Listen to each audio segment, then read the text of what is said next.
দর্শক, ফ্যামিলি কার্ডের যে প্রতিশ্রুতি বিএনপি দিয়েছিল নির্বাচনের সময়, নির্বাচনী প্রতিশ্রুতি সেই প্রতিশ্রুতি আমরা দেখলাম যে মাত্র 22 দিনের মাথায় সেই প্রতিশ্রুতি রক্ষা করেছে এবং অনেকেই এই বিষয়ে বলছেন যে কথা রাখলেন প্রধানমন্ত্রী তারেক রহমান।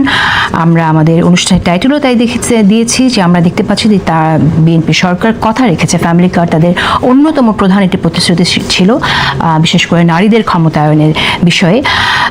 সেই বিষয়টা নিয়ে আমরা কথা বলবো যে এটা আসলে কতটুকু চ্যালেঞ্জিং হবে কন্টিনিউ করা, এবং অন্যরা আসলে কিভাবে দেখছেন।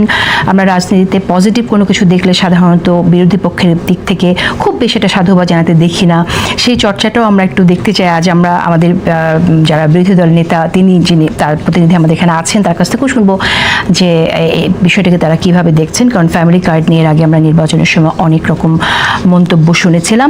পাশাপাশি কিছু নেগেটিভ খবরও আজকে আছে। আমরা দেখেছি যে প্রসিকিউটরের বিরুদ্ধে কোটি টাকা ঘুষের অডিও যেটা ফাঁস হয়েছে, এবং এটার তদন্ত কতটুকু নিরপেক্ষভাবে করা হবে, বিচার হবে কিনা, এবং আসলে টোটাল যে প্রসিকিউশনের যে বিষয় যে বিচারগুলো চলছে সেগুলো কতটুকু এখন প্রশ্নবিদ্ধ হয়ে গেল, সেই বিষয়গুলো নিয়েও আমরা কথা বলবো। জামাতের পক্ষ থেকে একজন উপদেষ্টা রাখার পরামর্শ দিয়েছিলেন জামাতেরই পররাষ্ট্র বিষয়ক উপদেষ্টা এবং জামাত ইসলামের, কিন্তু তাকে পরবর্তীতে সরিয়ে দেওয়া হয়েছে। এটাও যে কীরকমভাবে ঘটনাটি ঘটলো সে বিষয়ে নিয়ে কথা বলতে চাই। আমাদের সাথে স্টুডিওতে আজ উপস্থিত আছেন বিএনপির ভাইস চেয়ারম্যান আসাদুজ্জামান রিপন, আছেন সুপ্রিম কোর্টের সিনিয়র আইনজীবী মোহাম্মদ শিশির মনির, এবং আরও আছেন সিনিয়র সাংবাদিক এবং রাজনৈতিক বিশ্লেষক এম এ আজিজ, শিশির মনির এবং আসাদুজ্জামান রিপন। আপনাদের তিনজনকে অশেষ ধন্যবাদ সময় দেওয়ার জন্য। অ্যাডভোকেট শিশির মনির, আপনি তো আমার শুরুটা শুনে বুঝতে পেরেছেন যে আমি আসলে কোন বিষয়টি দিয়ে শুরু করতে চাইছি। যেমনটি বললাম যে ফ্যামিলি কার্ড দেওয়া শুরু হয়েছে, অনেককেই দেওয়া হয়েছে, এবং আগামী 5 বছরে 4 কোটি নারীর হাতে ফ্যামিলি কার্ড দেওয়ার আকাঙ্ক্ষা ব্যক্ত করেছে সরকার। এই ফ্যামিলি কার্ড নিয়ে আমরা অনেক কথা শুনেছি। জামাতের নির্বাচনী ক্যাম্পেইনের সময় ফ্যামিলি কার্ড নিয়ে রাজনীতি করছে, ফ্যামিলি কার্ডের ভুয়া প্রতিশ্রুতি দিচ্ছে, অথবা এমনও শুনেছি যে তোর কার্ড তুই নিয়ে জামাত জোটের একজন নেতা বলেছিলেন। কিন্তু এখন আমরা দেখছি যে যারা আসলে কার্ড পাচ্ছেন তারা খুবই উচ্ছ্বসিত। একজন বলেছে ফ্যামিলি কার্ডটা পায়া ঈদের চাইতেও বেশি খুশি লাগছে। রাজনীতিবিদরা তো আসলে জনগণ কি চায় সেটা বুঝতে চাইবে, জনগণের কি প্রয়োজন সেটা বুঝতে চাইবে। এটা যদি জনগণকে খুশি করে থাকে তাহলে সেটা নিয়ে নির্বাচনের সময় সেই রাজনীতিটা যে হলো এটা আপনি কিভাবে ব্যাখ্যা দেবেন? নির্বাচনের আগে প্রতিশ্রুতিকে একজন আরেকজনকে কটাক্ষ করেছে, এটা তো এখন আলোচনার বিষয় না। আলোচনার বিষয় হলো উনি করেছেন, বাস্তবায়ন করেছেন। আমি আমার ভেরিফাইড ফেসবুকে পোস্ট দিয়ে ধন্যবাদ জানিয়েছি। এভাবেই কথা রাখুক, এটি তো আমরা চাই। চেয়েছিলাম জুলাই সনদের ব্যাপারেও কথা রাখবে, রাখে নাই, কিন্তু ওটা কিন্তু সাংঘাতিক কথা। আমি আমার পোস্টে আমি বলেছি যে আপনাদেরকে ধন্যবাদ, অনেক অনেক ধন্যবাদ, আপনারা ফ্যামিলি কার্ড দিয়েছেন, এই জন্য thankful. At the same time তিরস্কার, জুলাই সনদের ব্যাপারে যে কথা বলেছিলেন সেটা মানলেন না, দিয়েছেন। প্রতিটা বাস্তবায়ন করার চেষ্টা করেন। যেখানে গিয়ে ঠেকে যাবেন, করতে পারবেন না বলে মনে হয়, সেখানে বিরোধী দলের সহযোগিতা যদি চান, আর বিরোধী দলের যদি কিঞ্চিত পরিমাণও এবিলিটি থাকে to help the government, we will help. Okay, ঠিক আছে, আমরা একটু শুনবো জুলাই সনদ নিয়ে আপনি যে কথাটি বলছেন, প্রসঙ্গটি নিয়ে এসেছেন, সেই বিষয়ে আমরা কথা বলবো। কিন্তু তার আগে একটু কথা বলতে চাই। আপনি বলেছেন নির্বাচনের সময় কি বলেছে সেটা ব্যাপার না, এখন কি হয়েছে সেটা ব্যাপার। কিন্তু নির্বাচনের সময় যা বলা হয়েছে সেটা কেন ব্যাপার হবে না? কারণ আমরা তো রাজনৈতিক দলের নেতাদের বক্তব্যের একটা কালচারের পলিটিক্যাল কালচার চেঞ্জ হোক সেটা তো আমরা প্রত্যাশা রেখেছি, সেটা গঠনমূলক সমালোচনা হোক চেয়েছি। সেই জায়গা থেকে একটি দল তারা ভালো আকাঙ্ক্ষা থেকে সাধারণ মানুষের জন্য করার জন্য প্রতিশ্রুতি দিয়েছে, সেটাকে নিয়ে যে রাজনীতি হয়েছে, এই বিষয়টি তো আসলে এটা অনেকেই ভালো লাগার কথা না। আমি এটা বলছি না, ব্যাপার না, এটা বলি নাই। বলছি নির্বাচনের আগে প্রতিশ্রুতি দেয়া নেয়াকে কেন্দ্র করে উভয় দিক থেকে আপনি দোষারোপ দেখবেন। একদিকে একটা বলেছে, আরেকজন এটা খণ্ডন করেছে, এই পক্ষে একটা বলেছে, ওই পক্ষে একটা খণ্ডন করেছে। আমাদের দেশের রাজনীতিতে এই কথা তো সত্যি, এখনো পলিটিক্যাল কালচার ওই স্ট্যান্ডার্ডে ডেভেলপ করে নাই যে স্ট্যান্ডার্ডে হওয়ার কথা। মানে একজন পলিটিক্যাল নেতা কি এটা কিন্তু in general politician as a whole, কোনো পার্টিকুলার পলিটিক্যাল পার্টিকে আপনি বললে ঠিক হবে না। পলিটিক্যাল কালচারটাই আমি চাই, আমরা চাই, আমি চাই ব্যক্তিগতভাবে একটা বড় ধরনের ডেভেলপমেন্টের মধ্য দিয়ে যাক। 5ই আগস্টের পরে যদি এই শিক্ষা না হয়ে থাকে, আচ্ছা বলেন আর কোন সময় হলে পরে আমরা বলবো যে আমরা কনস্ট্রাকটিভ পলিটিক্স করতে চাই? এই চিন্তাকে সামনে রেখে আমরা এবার বলেছি যে আমরা একটা শ্যাডো গভর্নমেন্টের কনসেপ্টকে ইন্ট্রোডিউস করাতে চাই, যেটা শুধুমাত্র বিরোধী দল পার্লামেন্টে গেলাম আর ওয়াকআউট করলাম, এটা তো কোনো সমাধান হলো না। পার্টিকুলার কোনো ইস্যুতে আপনি ওয়াকআউট করতে পারেন, কিন্তু অ্যাট দ্য সেম টাইম আপনার এই ডিজাইনও থাকতে হবে how to help the government, তখনই আপনি ডেমোক্রেসিটা এস্টাবলিশ হবে। ফলে আমি কোনো আপনি খুবই গুরুত্বপূর্ণ একটা পয়েন্ট রেজ করেছেন যে কনস্ট্রাকটিভ ক্রিটিসিজম না করলে সেটা আসলে সরকারকে, সেটা গভর্নমেন্টের পার্ট, কিন্তু গণমাধ্যমে যে ধরনের আলোচনা হয় অবশ্যই সেটা যদি কগনিজেন্সে নেওয়া হয়, গুরুত্ব দেওয়া হয়, সেটাও একটা অনেক বড় ভূমিকা রাখে। এই বিষয়টা নিয়ে কথা বলবো।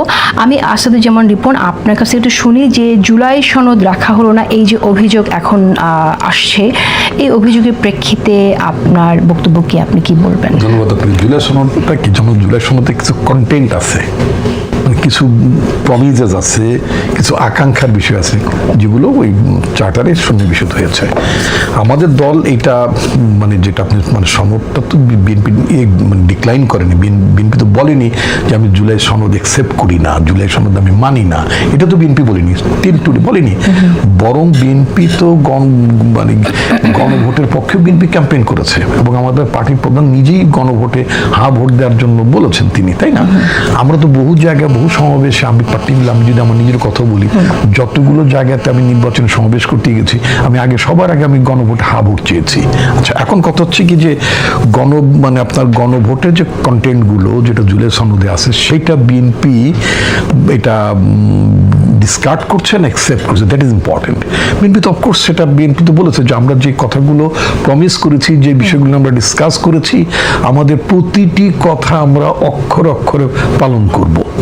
আমি যদি বর্তমান হোম মিনিস্টার কথাই যদি বলি, যিনি আমাদের দলকে রিপ্রেজেন্ট করেছেন ডায়ালগের সময়, মানে সনদ চূড়ান্তকরণের জন্য ওখানে যে মানে সংলাপটা হলো সংস্কারের জন্য, সেখানে তো মানে অর্থাৎ তিনি তো দলকে রিপ্রেজেন্ট করেছেন, তার কমিটমেন্ট থেকে তিনি দলের পক্ষে বলেছেন যে অ্যাজ এ পার্টি আমরা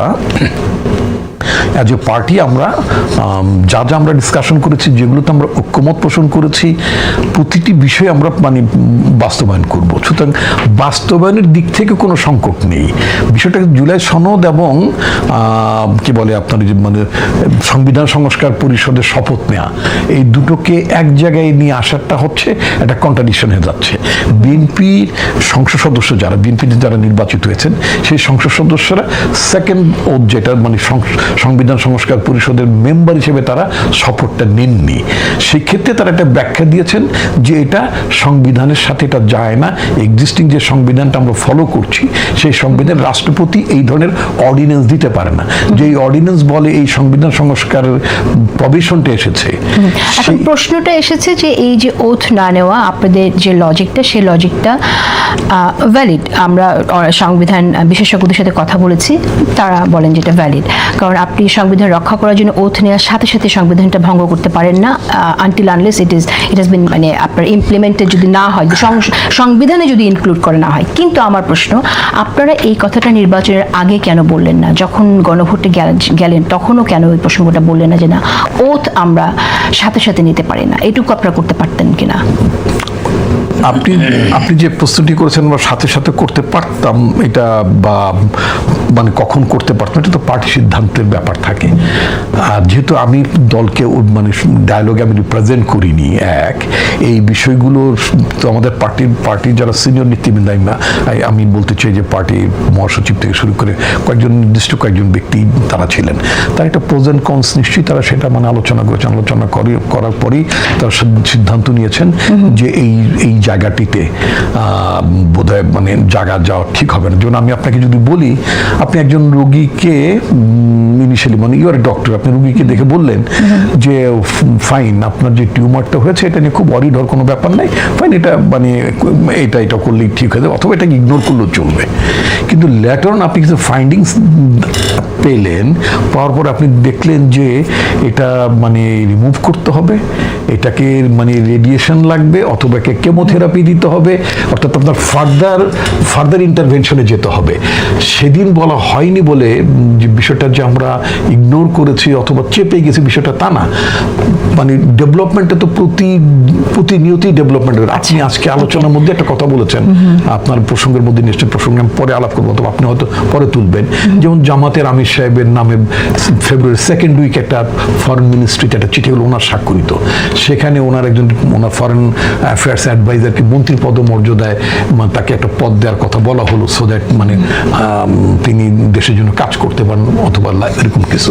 আজকে আবার মানে সকালবেলা দেখলাম এই নিউজটা, আবার বিকেলবেলায় দেখলাম যে ভদ্রলোককে পররাষ্ট্রমন্ত্রী করার প্রস্তাব দেওয়া হয়েছে পররাষ্ট্রমন্ত্রী পদমর্যাদায়, তাকে রিমুভ করা হয়েছে। এই যে বিষয়টা হচ্ছে কি, এই 22 ফেব্রুয়ারি থেকে 10ই মার্চ না আজকে, 10 তার মানে আপনার 10 এবং মানে 18 দিনের ডিফারেন্সে জামাতের নেতৃবৃন্দ, জামাতের আমির উপলব্ধি করেছেন যে চিঠিটা সেখানে দেওয়া হয়েছে বা যে ডিমান্ডটা করা হয়েছে দ্যাট ওয়াজ নট অ্যাপ্রোপ্রিয়েট। ঠিক আছে, তিনি তাদের স্ট্যান্ড চেঞ্জ করেছেন। রাজনৈতিক দলের তরফ থেকে করে নেওয়া হয়েছে, সে 3 দিন আগে তো রিজাইন করছে। না, এটা তো আপনি চিফ প্রসিকিউটর তো তার এই বিষয়টা আগে শুনেছিলেন। চিফ প্রসিকিউটর যখন শুনলেন তখনই এটা তার বিরুদ্ধে অন্য কোনো ব্যবস্থা নিতে পারতেন কিনা, এটা গুরুত্বপূর্ণ, একটা খুব ভীষণ গুরুতর একটা অভিযোগ তার বিরুদ্ধে। না, তিনি তো পদত্যাগ করেছেন, বিষয়টা তো অভিযোগ, তো অভিযোগ তদন্ত করতে দেখতে হবে না এটা জেনুইন কিনা। অ্যাডভান্স কি করে একজনের বিরুদ্ধে অবস্থা নেবে? সে তো এখন প্রসিকিউটর নাই, তবে সে এখনো লয়ার, এতে কোনো সন্দেহ নাই। সে যদি এরকম টাকা চেয়ে থাকে, এটা তো অপরাধ, তার বিচার হবে, তো বিচার তো না করে নাই, তো বিচার হবে, তদন্ত হচ্ছে। যেমন আগের যে চিফ প্রসিকিউটর ছিল, আমরা শুনছি তিনিও নাকি এরকম চেয়েছিলেন, তার তো এখন চাকরি নাই, সে ব্যাপারে তো কোনো কিছু হলো না। তো আমার বক্তব্য হচ্ছে অভিযোগ তো অভিযোগই, সে তদন্ত যেটা হবে ধরলে। আগের চিফ প্রসিকিউটর এরকম অভিযোগ আসছিল না যে সেও টাকা পয়সা চেয়েছে আসামিদের কাছে, এই যে রাজসাক্ষী হয়েছে, রাজসাক্ষীর সাথে নেগোশিয়েট করে টাকা নিছে ইত্যাদি ইত্যাদি। তো এগুলো তো ধরেন বিচারের আওতায় আসলো না। তো এইটা তিনি রিজাইন করে গেছেন, তার এটা হোয়াটসঅ্যাপে কথা বলছে, অডিও ফাঁস হয়েছে, এটা নোটিশে আসছে। অভিযোগ তদন্ত হোক, তদন্ত হলে যেটা অপরাধ তার তো বিচার, সে এখানে যেহেতু থাকতে অপরাধটা করেছে তার বিচার হবে, বিচার থেকে তাকে মওকুফ করে দেওয়া হয় নাই। আচ্ছা, আসছি আমি আপনার কাছে, এই বিষয়ে আরো কথা বলবো, তবে তার আগে একটা ছোট বিরতি। আপনার কাছে আসি, এই যে ঘটনাটি, যে তথ্যটি সামনে আসলো যে প্রসিকিউটর ঘুষ চেয়েছে, এটা এবং এম এ আজিজ যেটা বললেন যে রাজসাক্ষী কেন করা হলো, এমনও বক্তব্য অনেকে বলেন যে যেহেতু দিনের আলোর মতো পরিষ্কার যে শেখ হাসিনার অপরাধ, তিনি কি ধরনের অপরাধ করেছেন, তার কনভারসেশন, মন্ত্রীদের সাথে কনভারসেশন ফাঁস হয়ে গেছে, এরপর কেন একজন রাজসাক্ষী নেওয়া হলো, সেই আলোচনাটাও আছে। তাহলে কি আসলে বিচারটা যেটা হচ্ছে আইসিটিতে সেটা পুরোটাই প্রশ্নবিদ্ধ হয়ে গেল না?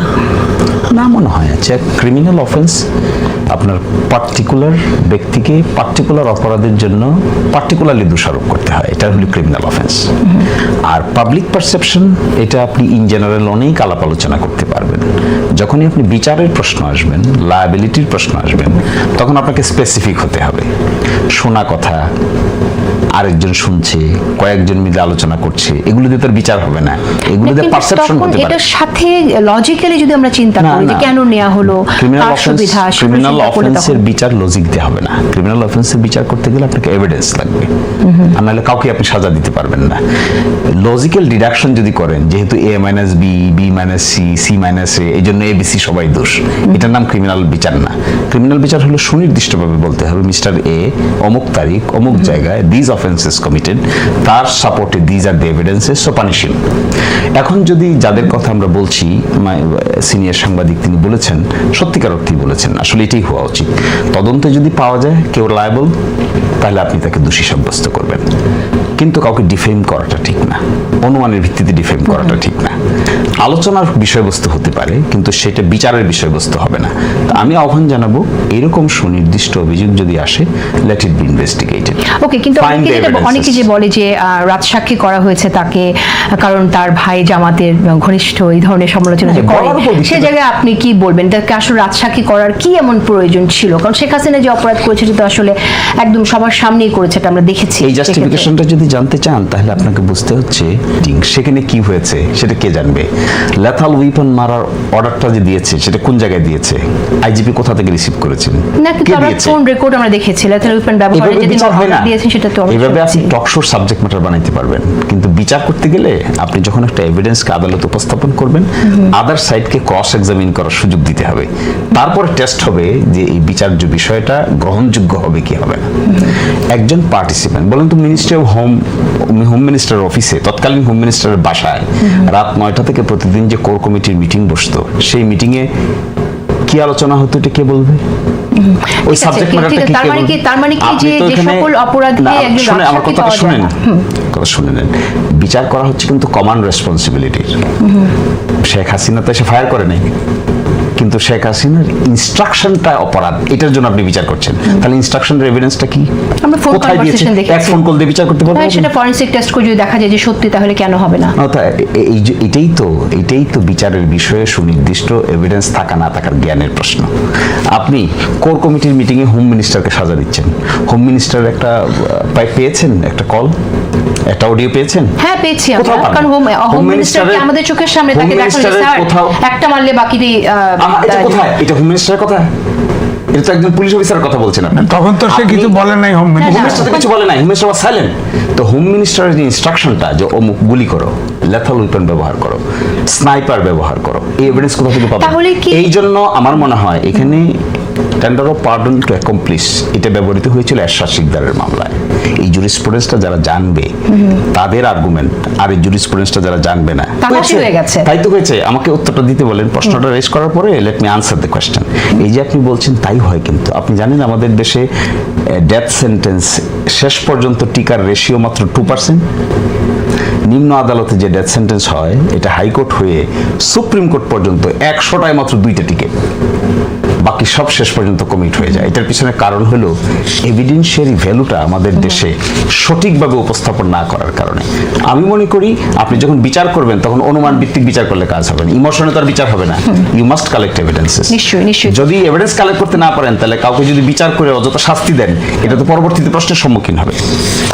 আচ্ছা, আসাদুজ্জামান রিপন, আমি আপনার কাছে আসি। আপনি যদি এই বিষয়ে কিছু বলতে চান তাহলে আপনি অবশ্যই বলতেই পারেন, কিন্তু আমি একটু ফ্যামিলি কার্ড নিয়ে প্রথমে শুরু করেছিলাম যে ফ্যামিলি কার্ডের বিষয়টা, এটা আসলে এই উদ্যোগটা আমরা অ্যাপ্রিসিয়েট করি, কিন্তু এই উদ্যোগটা আগামীতে একইভাবে চলমান থাকবে কি না সে বিষয়ে আপনারা কতটুকু আসলে কনফিডেন্ট, এটা একটু শুনতে চাই। এবং ফ্যামিলি কার্ড যে পদ্ধতিতে এখন দেয়া হচ্ছে, আমরা দেখছি যে একটা স্ক্রুটিনিটা খুবই একটা সফটওয়্যারের থ্রুতে স্ক্রুটিনি করা হচ্ছে যাতে কেউ দুর্নীতি করতে না পারে। তাহলে কি অন্যান্য যে সুবিধাগুলো দেয়া হয় অনেককে, সেগুলো কি তাহলে একই পদ্ধতিতে এখন করার কথা আপনারা ভাববেন কিনা, যেসব জায়গায় মানুষ নিজেদের প্রভাবকে কাজে লাগিয়ে সুবিধা পেতে চায় বা দিতে চায়?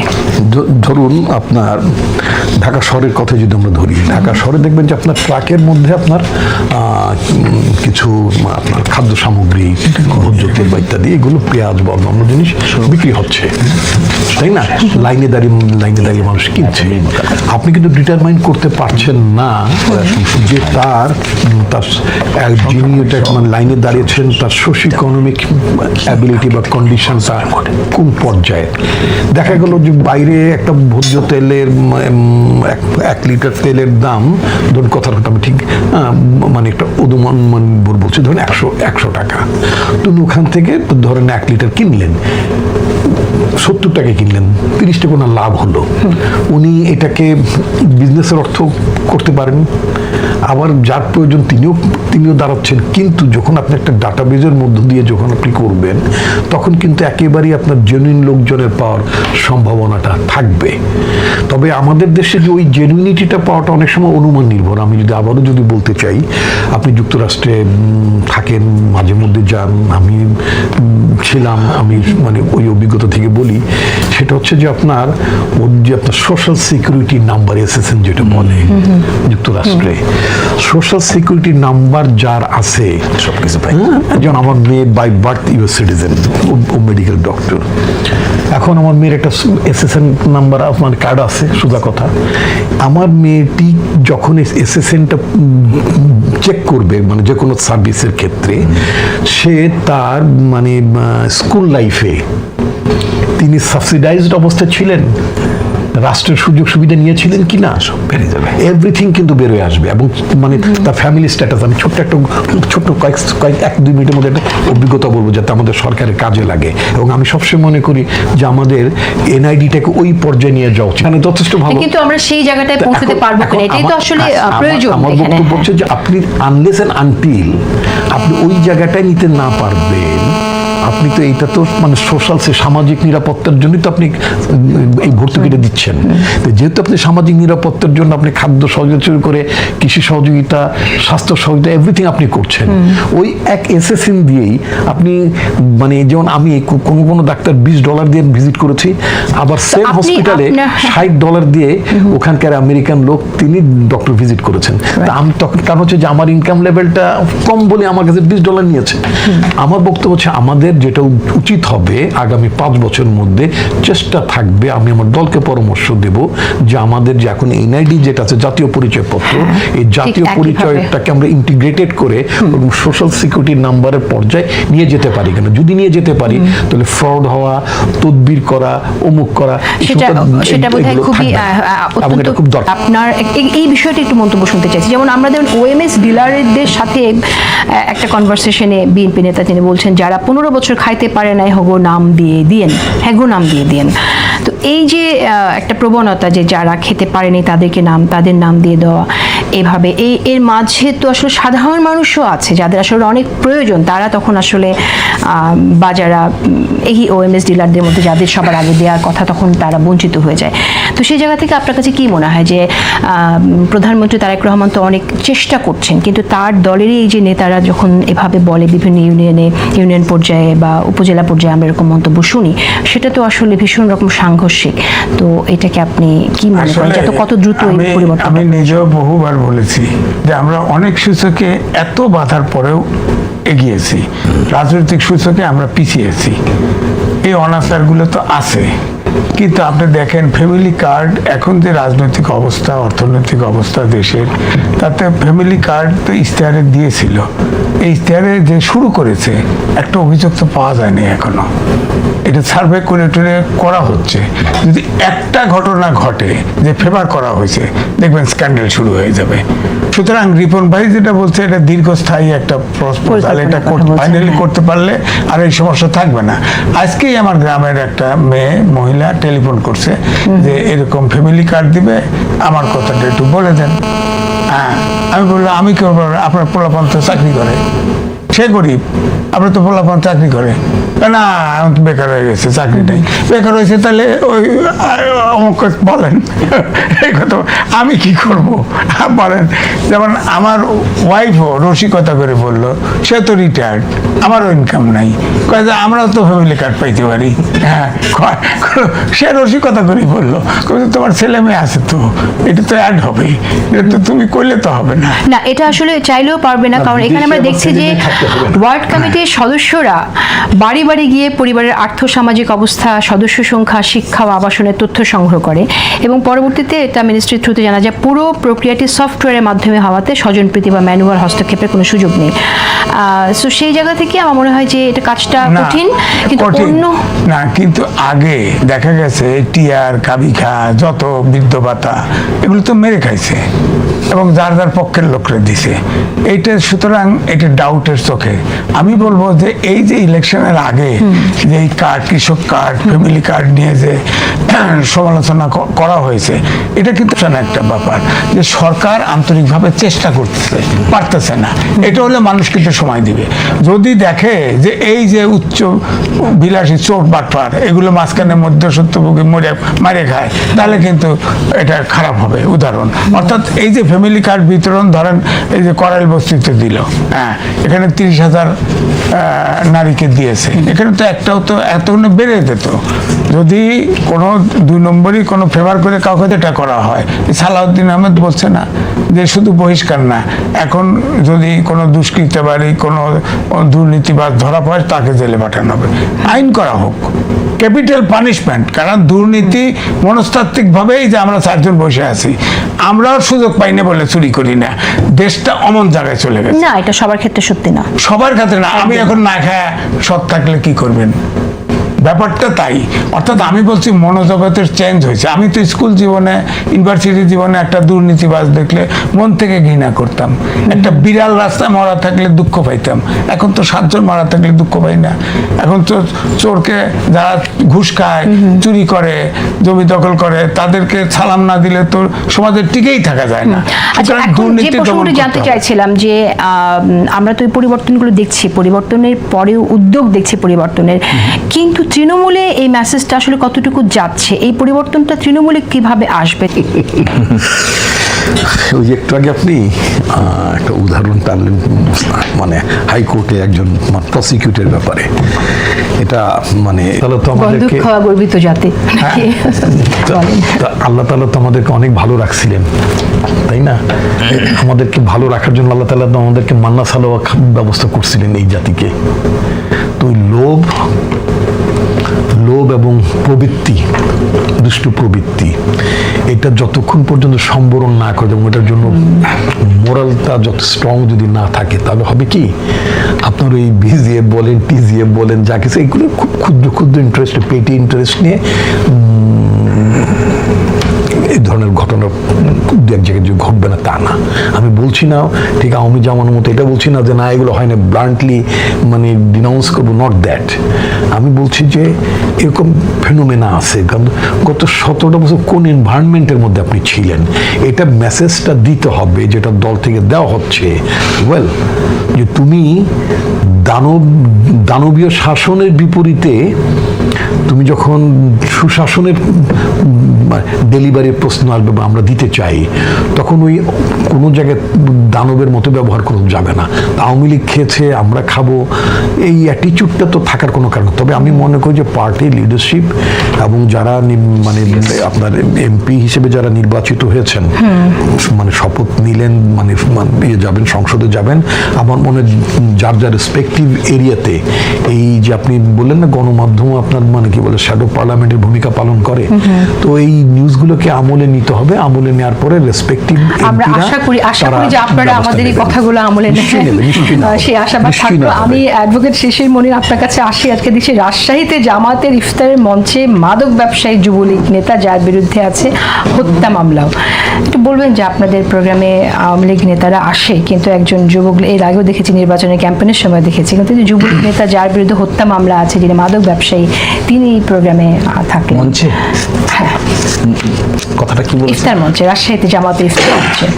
আমার সুনির্দিষ্টভাবে যদি কোনো ব্যক্তিগতভাবে কেউ তাকে আমন্ত্রণ জানিয়ে থাকেন অথবা ওয়েলকাম করে থাকেন, আমার মনে হয় আমি আপনার এই টক শো থেকে বের হয়ে আমি খবরটা নিব। হ্যাঁ, কারণ আপনারা জানিয়ে রাখি সেখানে জামাত ইসলামের কেন্দ্রীয় নায়েবে আমির রাজশাহী 1 আসনের সংসদ সদস্য উপস্থিত ছিলেন, প্রধান অতিথি ছিলেন। আমি দৃষ্টি আকর্ষণ করব, কারণ আমি তো মনে করি যে এটা হওয়ার কথা না, এবং যে কোনোভাবেই হোক না কেন, it has to B brought to the notice. কিন্তু এটা তো এর আগেও হয়েছে, আমরা দেখেছি, এর আগেও হয়েছে। আমরা সৈয়দ আব্দুল মোহাম্মদ তাহের যখন নির্বাচনী ক্যাম্পেইন শুরু করেন তার এলাকায়, সেখানেও তার পাশে আওয়ামী লীগের সেখানকার নেতা ছিলেন।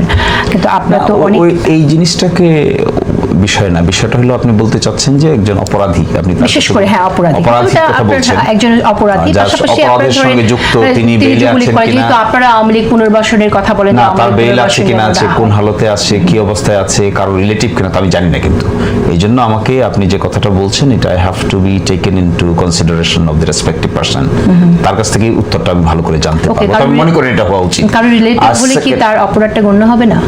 না, আপনি এই প্রশ্ন করছেন কেন? আমি তো বলছি যে the particular fact should be brought to the notice of the particular ব্যক্তি। এটা আপনি ইন জেনারেল করতে পারবেন না। তো এমন তো না যে জামাত ইসলামী তার কেন্দ্রীয় মজলিস শুরার মিটিং এ এনে সবাইকে হাজির করেছে, তা তো না। আপনি একটা অঞ্চলের পার্টিকুলার একজন ব্যক্তির নাম বলছেন এবং একজন মানুষের বিরুদ্ধে একটা অভিযোগ আনছেন, অভিযোগ এটা তার নজরে আনতে হবে, হ্যাঁ, নিশ্চয়ই, এটাই তো প্রপার, নিশ্চয়ই, হ্যাঁ। এবং সেটা করা হবে। এবং- সেকেন্ড কথাটা হলো এখানে আমরা কিন্তু একটা জিনিস স্পষ্ট করে বলতে চাই, সরকার ভালো যে সমস্ত কাজ করবে উই উইল অ্যাপ্রিশিয়েট ইট, এবং ফ্যামিলি কার্ডকে আমি পার্সোনালি অ্যাপ্রিশিয়েট করি, আমাদের দল অ্যাপ্রিশিয়েট করে। 37,000 মানুষকে দিয়েছেন, ক্রমান্বয়ে ওনারা 4 কোটির কথা বলেছেন। আমি 5 মনে করি বছরে। এই যে ম্যানেজটা যদি ওনারা করতে পারেন তাহলে that will be an example. At the same time অন্য জায়গায় সেফটি নেট প্রোগ্রামের অধীনে কিংবা সোশ্যাল সিকিউরিটির বিভিন্ন স্টেজে যে ডিসবার্সমেন্টগুলো হবে ইনক্লুডিং লাইসেন্স ইস্যুয়েন্স, এগুলোর ক্ষেত্রেও যদি একটা নিয়ম শৃঙ্খলা প্রতিষ্ঠা করতে পারেন তাহলে এটা সরকারের ক্রেডিট হবে, and we will be helping the government. এই ক্ষেত্রে বিগ ডাটা ম্যানেজমেন্টের কনসেপ্টকে নিয়ে আসতে হবে, মানুষের উপর কম ছেড়ে সফটওয়্যার ভিত্তিক সিস্টেমটাকে যদি গুরুত্ব দেন তাহলে তারা ভালো করবেন, আমরা তাকে সাহায্য করব। সেকেন্ড প্রশ্ন হলো, যখন একটা সরকার কিংবা নেতৃত্ব তাদের কমিটমেন্টগুলো সঠিকভাবে ডেলিভারি করবেন তখন জনগণ সহ সকলেরই কনফিডেন্স এবং ট্রাস্ট বৃদ্ধি পাবে।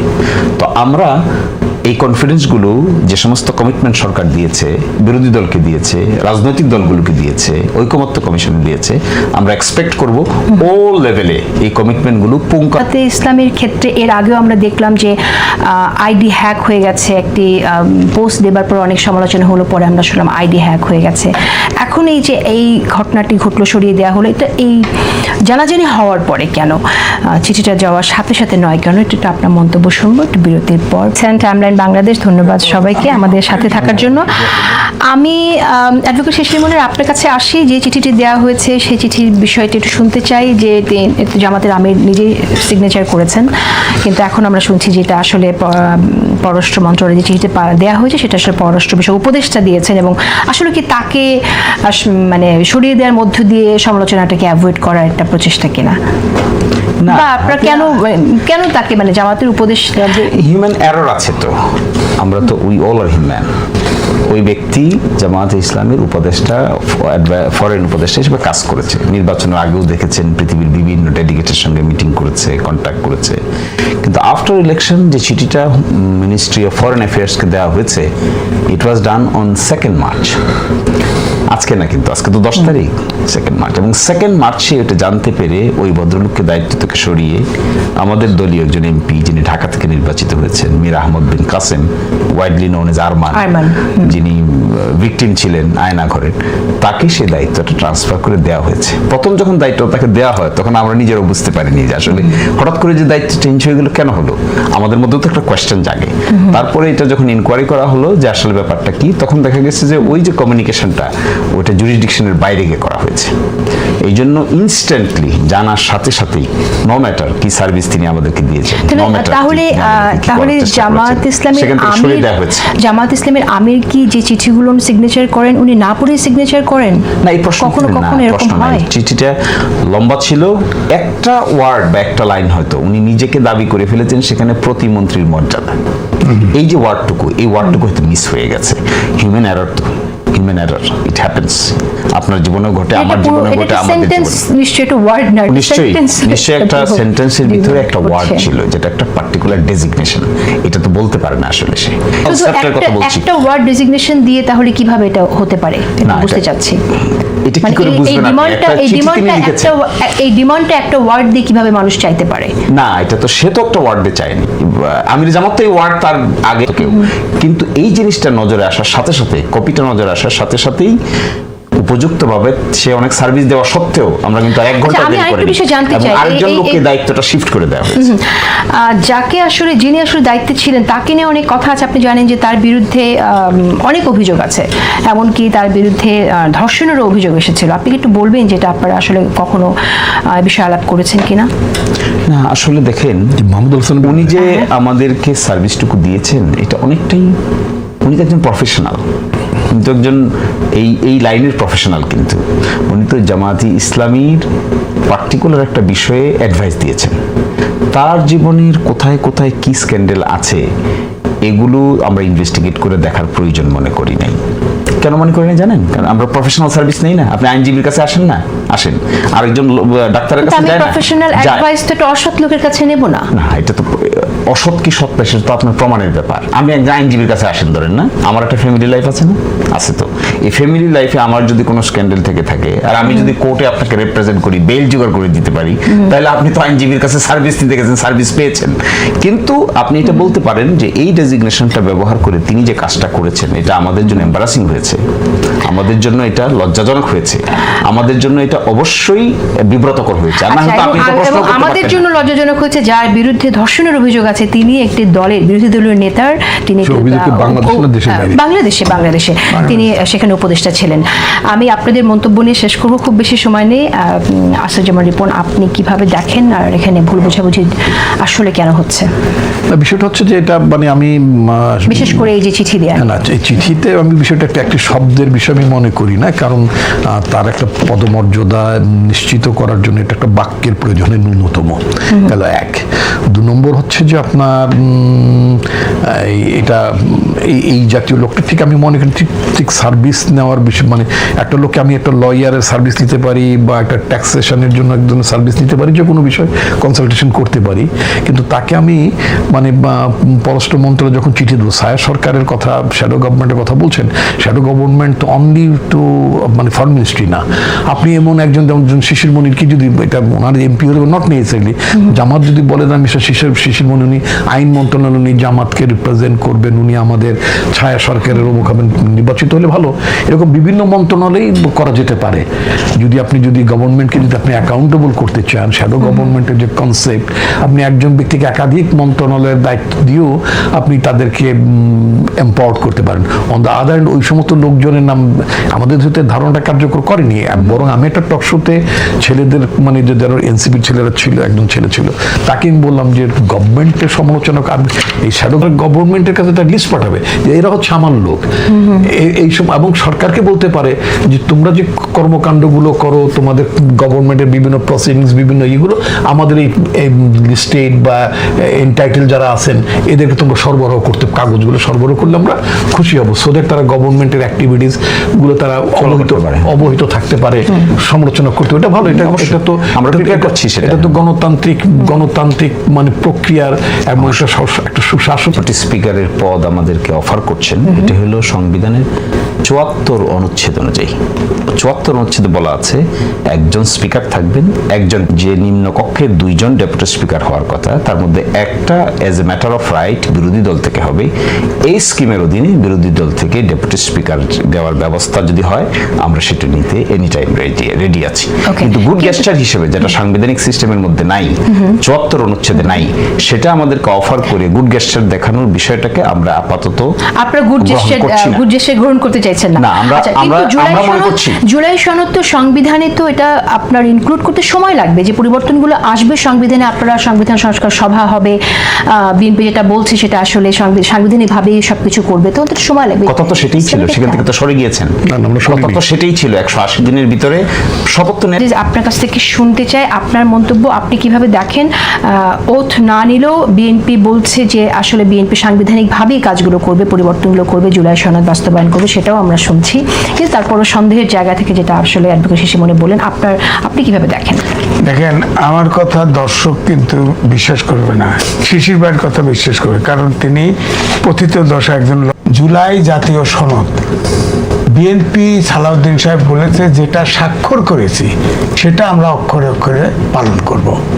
অর্থাৎ যেখানে এখানে শো করেছি যে সব জায়গায় নোট অফ ডিসেন্ট দিয়েছে, ওখানে লেখা তেহারে দিয়ে ম্যান্ডেট পায় তাহলে তাদের মতো করে করতে পারবে। তার মানে কিন্তু ফাইনালি 31 দফা বিএনপির থেকে, বাকিগুলো তো প্রায় নোট অফ ডিসেন্ট দেওয়া। সেখানে জুলাই সনদে আছে কত দল সমর্থন দিয়েছে, কত দল বিরোধিতা করেছে, ওগুলো লেখা আছে। না, এই ব্যাপারে কোনো ভিন্ন মত নাই কিন্তু। না, প্রিয় দর্শক, আজকে